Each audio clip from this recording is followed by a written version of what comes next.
presented by GRJ Hit Presents.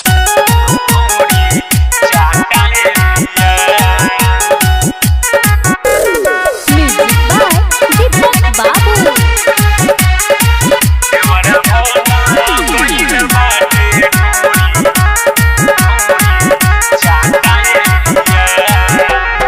आवे जब मिले तो गुलाब जैसे खिलेला, मारे जब चोट पिया मजा बड़ी मिलेला। आवे जब मिले तो गुलाब जैसे खिलेला, मारे जब चोट पिया मजा बड़ी मिलेला। रहे फूलल दूनु गाल राते काटा ये पिया, रहे फूलल दूनु गाल राते काटा ये पिया। देवरा बन गइल बाटे ढोरी चाटा ये पिया, देवरा बन गइल बाटे ढोरी चाटा ये पिया। Digital Recording Studio Madhuban.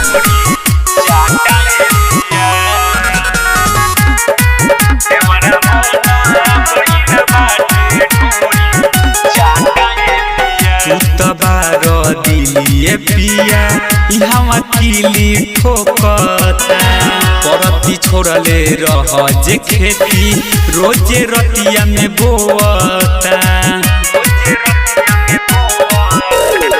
तू तो बड़ दिलिए पिया रोज किली ठोकता, परती छोड़ले रह जे खेती रोजे रतिया में बोता। सर से पानी अब हमारा बढ़ल जाता ये पिया, सर से पानी अब हमारा बढ़ल जाता ये पिया। देवरा बन गइल बाटे ढोरी चाटा ये पिया, देवरा बन गइल बाटे ढोरी चाटा ये पिया।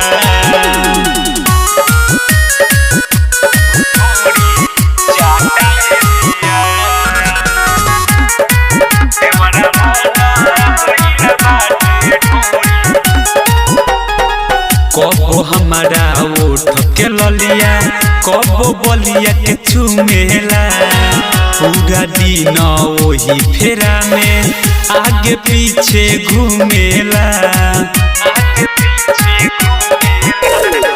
कबो हमारा ओठ के ललिया कबो बलिया के चुमेला, दिन भर वही फेरा में आगे पीछे घूमेला। दास जी नहीं तहारा झाटा ये पिया, राइटर के सुबोध नाबू झाटा ये पिया। देवरा बन गइल बाटे ढोरी चाटा ये पिया, देवरा बन गइल बाटे ढोरी चाटा ये पिया। Digital Recording Studio Madhuban.